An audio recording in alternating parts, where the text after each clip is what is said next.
Hello students, welcome to my channel Vidyarthi Sahyog. आज हम आपके समक्ष 8वीं कक्षा के एक पाठ के साथ आए हैं। इस पाठ का नाम है भारत दर्शन, डायरी के पन्नों से। अब इस पाठ पढ़ने से पहले इस पाठ को हम जानेंगे डायरी क्या है। दिन भर की बातों को रात को सोने से पहले अपनी जो जहाँ लिखा जाता है उसे क्या कहते हैं, डायरी। और डायरी लिखने का अनेकों फ़ायदे हैं। तो ये डायरी है रमेश नामक एक छात्र की जो 8वीं कक्षा के हैं। तो हम देखते हैं 30 सितंबर 2011। आज हम सुबह बहुत खुश थे। हमारी कक्षा के 20 विद्यार्थी विद्यालय की ओर से भारत भ्रमण के लिए जा रहे थे। हमारे साथ विज्ञान शिक्षक भवेन नर्जरी सर और अंग्रेजी की शिक्षिका दीपाली पेगू मैम भी जा रही थी। सफ़र के लिए जरूरी सारा सामान मैंने कल ही अपने बैग में रख लिया था। माँ ने एक छोटे डब्बे में कुछ ज़रूरी दवाएं भी रख दी थी। सुबह 7:35 बजे की गाड़ी थी। माँ, पिताजी और दादाजी मुझे छोड़ने स्टेशन आए। हमारा पहला सफ़र गुवाहाटी से कोलकाता तक था। मैंने सभी को बाय बाय कहा और उसके बाद क्या हुआ, हमारी गाड़ी धीरे धीरे शहर से निकलकर कब सरायघाट पुल तक पहुंच गई हमें पता ही नहीं चला। विशाल ब्रह्मपुत्र नद के ऊपर बने इस पुल पर से होकर गुजरने का आनंद ही अनोखा था। कुछ देर बाद रेलगाड़ी में अलग अलग अंदाज में आवाज़ लगाते हुए फेरी वालों का आना जाना शुरू हो गया।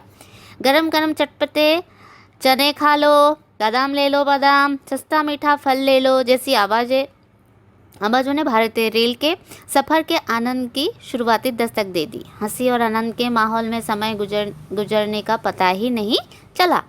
शाम होने से पहले हम असम की सीमा से बाहर निकल चुके थे। अब फेरी वालों की आवाज़ों में बांग्ला भाषा की मिठास घुलने लगी थी। क्या हो गया, असम का बॉर्डर क्रॉस कर गए, ठीक है। उसके बाद बंगाल घुस गए। बंगाल घुसने से क्या हुआ, बांग्ला भाषा का जो सुर है वो सुनाई देने लगा।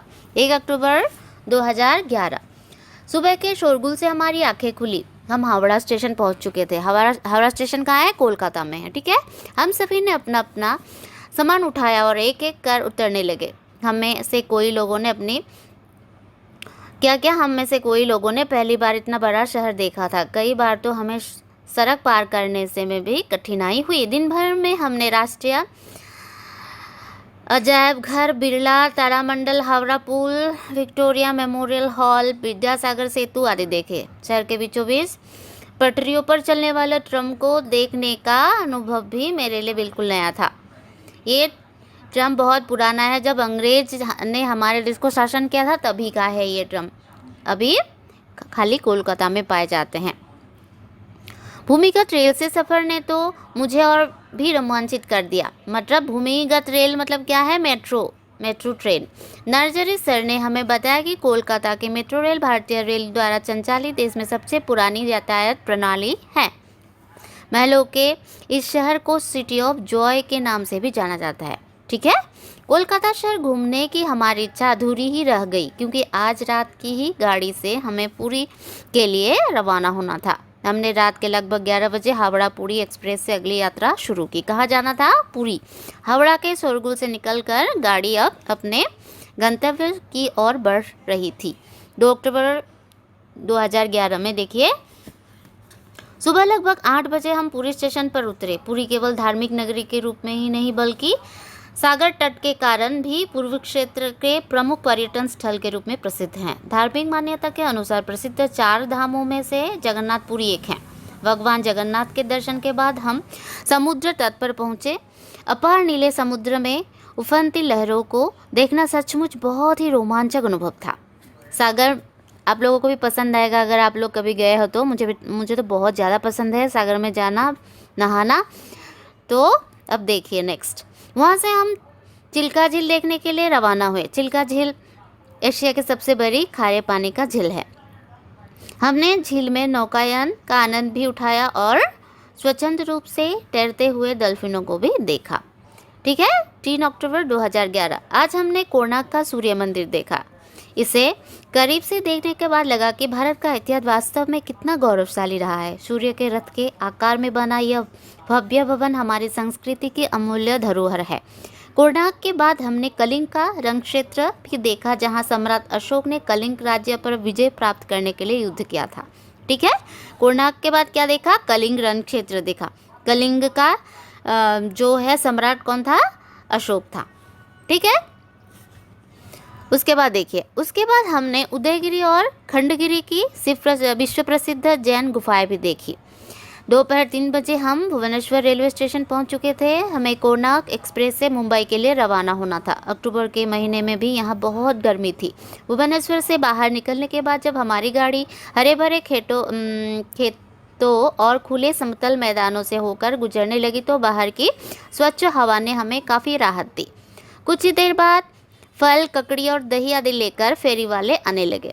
बनियान, छोटी धोती और गले में गमछा पहने सांवले वर्ण के लोग जो बोलते उसे कुछ इशारों से और कुछ असमिया से मिलती जुलती भाषा होने का कारण हम समझ पा रहे थे। इससे क्या कहते हैं? उड़िया भाषा कहते हैं, क्योंकि वहाँ लोग क्या है? उड़िया है। रात भर लगभग 10:30 बजे हम विशाखापट्टनम पहुँच चुके थे। हम में से कुछ बच्चों ने प्लेटफॉर्म में ही उतरकर इडली डोसा खाया और कुछ ने फल वगैरह भी खरीदे। 4 अक्टूबर 2011 आज सुबह जब आंखें खुली तो हम विजयवाड़ा पहुंच चुके थे। बाद में हमें गुरुजी ने बताया कि यह रेलवे जंक्शन दक्षिण भारत का एक बड़ा रेलवे जंक्शन है। यहाँ हमारे डिब्बे से कई यात्री उतरे और नई यात्री सवार हुए।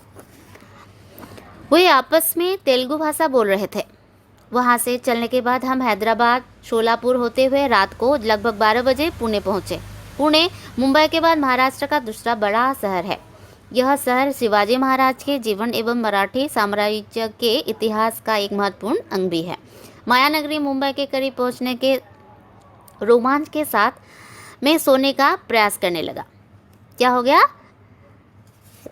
ये जो डायरी लिख रहा था रमेन ने क्या किया? मुंबई पहुंचते पहुंचते उसका क्या हो गया? मन बहुत रोमांचित हो गया, तो वो क्या कर सोने का प्रयास करने लगा। ठीक है। 5 अक्टूबर 2011 सुबह करीब 5 बजे हम मुंबई पहुंचे। मायानगरी के नाम से लोकप्रिय मुंबई शहर को देखने की इच्छा मेरे मन में बचपन से ही थी। छत्रपति शिवाजी टर्मिनस में उतरते ही इसकी विशालता को देखकर हम दंग रह गए। नारजारी सर ने हमें बताया कि CST के नाम से मशहूर ये टर्मिनस मध्य रेलवे का मुख्यालय होने के साथ यूनेस्को विश्व धरोहर स्थल भी है।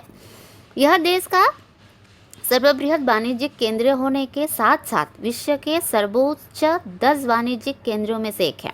इसीलिए इसे भारत की आर्थिक राजधानी भी कहते हैं। किसे आर्थिक राजधानी कहते हैं? मुंबई को भारत की आर्थिक राजधानी कहा जाता है। बच्चों ये ध्यान में रखिए हमेशा। भारत के हिंदी चलचित्र एवं दूरदर्शन उद्योग भी यहाँ होने के कारण यह शहर बॉलीवुड के नाम से भी प्रसिद्ध है। मुंबई शहर घूमते हुए मुझे ऐसा लगा मानो पूरा शहर भागा जा रहा था। लोगों की व्यस्त जीवन शैली को देखकर मुझे भी समय की अहमियत का एहसास हुआ। दिन भर हम घूमते रहे। नरीमन पॉइंट, चौपाटी, जुहू बीच, मेरिन ड्राइव आदि के अलावा हमने कुछ फिल्मी सितारों के बंगले भी देखे। यहाँ हमने बड़ा पाव भाजी आदि का भी लुत्फ उठाया। ये जो खाना बताया गया है ये मुंबई की खाना है। जैसे आसाम का भी बहुत सारा होता है ना, तो ऐसे ये मुंबई का है।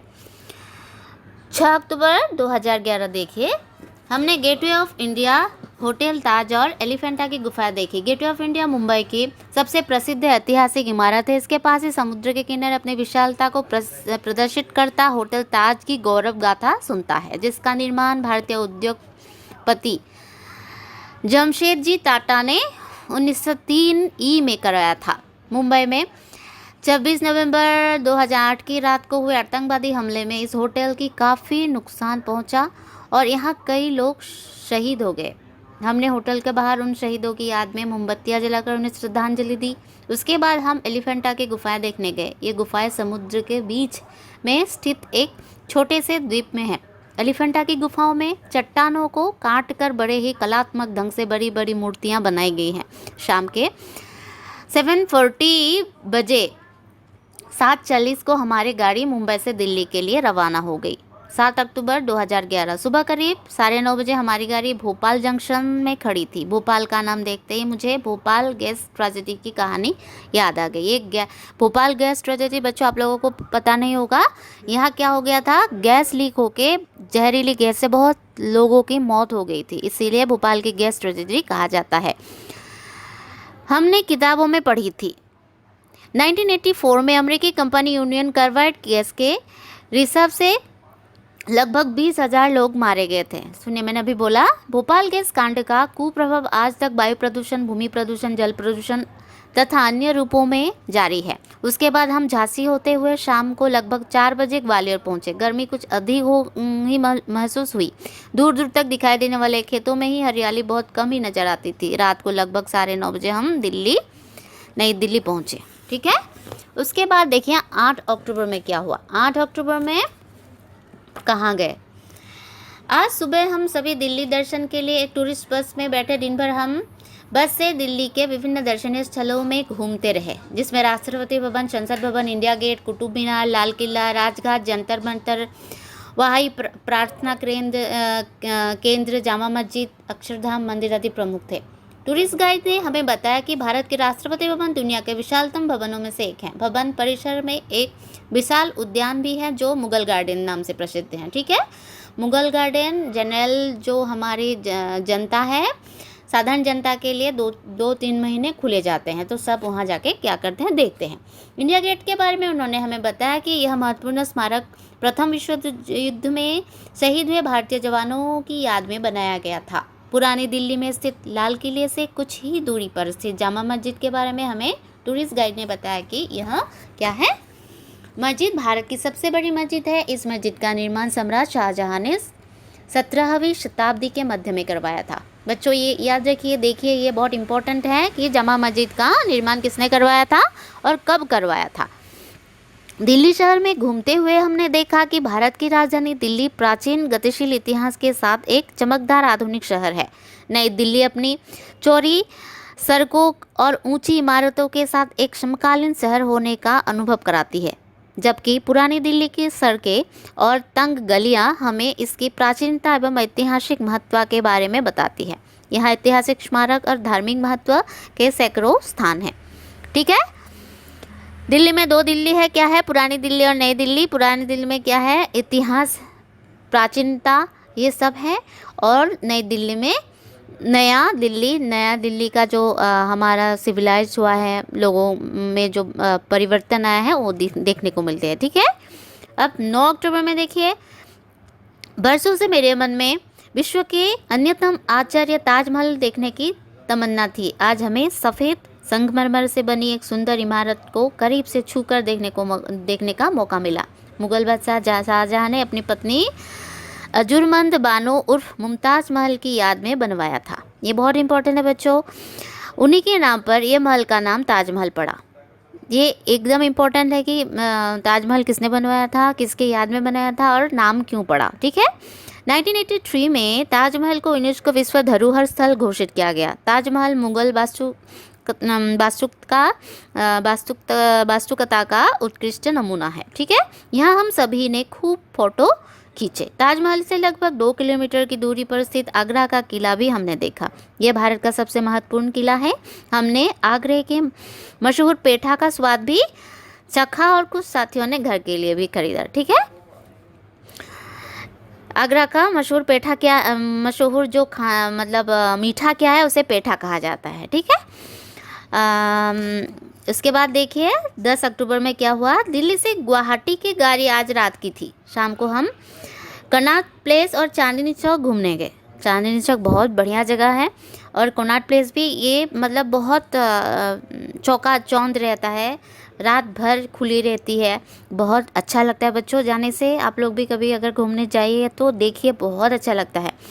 फिर देखिए हम सभी ने वहाँ कुछ छोटे मोटे सामान भी खरीदे। ठीक है, यहाँ आप खरीदारी करते हो, सब शॉपिंग भी कर सकते हो, तो बच्चों ने की।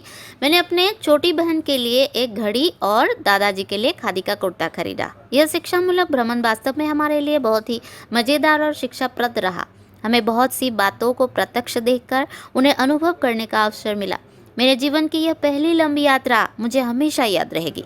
हमारी रेल रात को सन्नाटे को चीरती हुई तीव्र गति से गुवाहाटी की ओर बढ़ रही थी और मैं अपनी डायरी के पन्नों में यात्रा की सुखद स्मृतियों को समेट रहा हूँ। ठीक है, बहुत बढ़िया है ये कहानी। ये जो डायरी के पन्नों से लिया, उन्होंने लिखा अपने एक्सपीरियंस के बारे में। अपने जो रमेन ने लिखा, वो घूमने गए और उसने अपने डायरी में ये मेंटेन किया, इसीलिए आज हम क्या है भारत दर्शन के नाम से पढ़ रहे हैं। तो बच्चों डायरी हमारे लाइफ के लिए बहुत इम्पोर्टेंट है। आप लोग भी लिखना शुरू कीजिए, कोशिश कीजिए कि आप लिख पाओ। तो आशा रखते हैं कि आज जो हमने पाठ आप लोगों को पढ़ा या समझाया आप लोगों को अच्छे से समझ में आया होगा। आप लोगों को अगर और कुछ चाहिए तो प्लीज़ मुझे मेरे कमेंट बॉक्स में कमेंट कीजिए। और किसी ने मेरा जो चैनल है विद्यार्थी सहयोग उसे सब्सक्राइब नहीं किया तो सब्सक्राइब कर लीजिए, बेल बटन दबा दीजिए, तो उसमें अब जो मेरा वीडियोस है आने से आप लोगों को पता चल जाएगा। तो हम मिलते हैं फिर इसका जो इस पाठ का भारत दर्शन का जो प्रश्न है उसे लेके हम दूसरे वीडियो में आप लोगों से मिलते हैं। तो तभी के लिए अभी हम आप लोगों को क्या करते हैं, छोड़ते हैं। आज का पाठ हमारा ही समाप्त हुआ। Thank you.